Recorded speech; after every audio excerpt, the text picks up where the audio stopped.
Hello বন্ধুরা, good morning সকলকে। তোমরা সবাই কেমন আছো? আশা করছি তোমরা সবাই খুব ভালো আছো। বনিডা চ্যানেলে নতুন একটি ভিডিওতে তোমাদেরকে আরও একবার স্বাগত। তো দেখো, এখন বাজে হচ্ছে সকাল 6:10। তো দেখো, আমার মেয়ের এখন মর্নিং স্কুল, প্রচণ্ড হিটের জন্য। তো তার জন্য মেয়ে চলে গেছে মানে নিচে। তো বাবা আর মা ওকে দিতে গেছে পুলকারে। তো মেয়েকে তো স্কুলে পুলকার দিয়ে দিয়েছি, তোমাদেরকে আগেই বলেছি। তো বাবা আর মা নিচে দিতে গেছে, আর আমি হচ্ছে ওপরে আছি। তো আমি ওপরে মানে করিডোরে আছি আর কি। তো করিডোর থেকেই আমি এখনও পর্যন্ত নিচে নামিনি। তো করিডোর থেকেই আর কি মেয়েকে টাটা করছি। তো মেয়ে স্কুল চলে গেল, দিয়ে বাড়ি চলে এলাম। তো বাড়িতে দেখো, দেখছি যে একদম আমার জানালার মধ্যে বসে আছে আমার মানে বন্ধু পায়রা। আমি বলি না, আমাদের বাড়িতে পায়রা পাখির উপদ্রব কত। তো দেখো, আমার ব্যালকনিতে আমার গাছগুলোর অবস্থা মানে দেখে এত খারাপ লাগবে, এত কষ্ট লাগবে, কি বলবো। মানে এত শুকিয়ে যাচ্ছে গাছগুলো এই হিটের জন্য। কতবার জল দিচ্ছি, মানে গাছ টাছ মানে অনেক যত্ন করা হচ্ছে, তাও মানে মনে হচ্ছে রাখতে পারছি না। এরকমটা প্রচণ্ড খারাপ লাগছে। তো বাড়ির টুকটাক কাজ ছিল, সেগুলো করে তারপর জামা কাপড়গুলো মেশিনে কাচতে দিয়েছিলাম। তো দেখো, এসব কাজ করতে করতে আমার মেয়ে আসারও সময় হয়ে এসছে। মেয়ে চলেও এসছে অলরেডি। তো দেখো, এই যে নিচে মেয়ে চলে এসছে স্কুল থেকে। এখন বাজে হচ্ছে প্রায় 11:15, হ্যাঁ 11:15 এরকমই হবে। আর আমার বাবা দেখো আনতে গেছে। তো মানে প্রচণ্ড যা গরম এখন, মানে সাংঘাতিক গরম। তো এখন ওই জন্য মর্নিং স্কুল আর তাড়াতাড়ি ছুটি হয়ে যাচ্ছে, 11:30টায় ছুটি হয়ে যায়। তো আস্তে আস্তে আজকে 11:15 বা 12:10 এরকম হয় আর কি। তো 12টার মধ্যেই চলে আসে আর কি। তো তারপরে এসে সেই নানা রকম যুদ্ধ শুরু হয়, মানে বায়না অভিযোগ, মানে কত কি হয় কি না কি বলবো আর। যাদের বাড়িতে বাচ্চা থাকে এরকম, তারা তো জানো কীরকমটা হয় স্কুল থেকে আসার পর।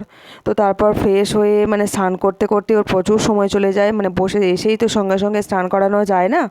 তো যাই হোক, এসেই কিছুক্ষণ বসে ওয়েট করে তারপর ও স্নান টান করে আর কি। তারপর আবার খাওয়া দাওয়া শুরু। তো দেখো, আজকে মা একটা বানানা বানাবে। এটা হচ্ছে মিষ্টি আলু, যেটাকে তোমরা রাঙা আলু বলো বা মিষ্টি আলু যাই বলো না কেন, এটাকে প্রেশারে সেদ্ধ করতে দিয়েছে মা, এটা করবে। তো রান্নাটার নাম বলছি। তো এটা হচ্ছে মুগ ডাল, মানে যে ডালটা আমরা মানে ডাল রান্না করে খাই। তো মুগ ডালটা শুকনো কড়াইয়ে ভেজে নিয়েছে। তো তারপর এটাকে আর কি মানে জলে ভালো করে ধুয়ে নেবে।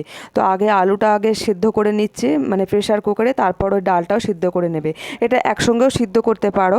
তো যেহেতু মায়ের সুগার, তো তার জন্য আলু আর ডালটা আলাদা সিদ্ধ করছে আর কি। তো দিয়ে দেখো, এবার মানে পুরো ডোটা যেরকম আটা মাখি এরকম ডোটা বানিয়ে নিতে হবে। ডোটা বানাতে হবে একদম গরম অবস্থাতেই আর কি। ডাল আর ওই আলু সিদ্ধটা আর হচ্ছে গুঁড়ি মানে চালের গুঁড়ি আর হালকা একটু ময়দা, তো একসঙ্গে ভালো করে মিক্স করে এই যে দেখো ডো বানিয়ে নিয়েছে। তো তারপরে এবার মা আর কি পুর ভরবে। তো পুরটা দেখলেই তো মা আর কি বাড়িতে মানে ছানা তৈরি করে দুধ দিয়ে তার সাথে খেজুর গুড়ের মিশিয়ে এই যে এটা পুরটা বানিয়েছে। তো পুরটা এবার যেমন আমরা ভাপা পিঠে বানাই, তো ওরকম ডো বানিয়ে পুরটা আর কি তার মধ্যে ভরে মানে যেমন পিঠে বানায় আর কি সেরকম বানাতে হবে।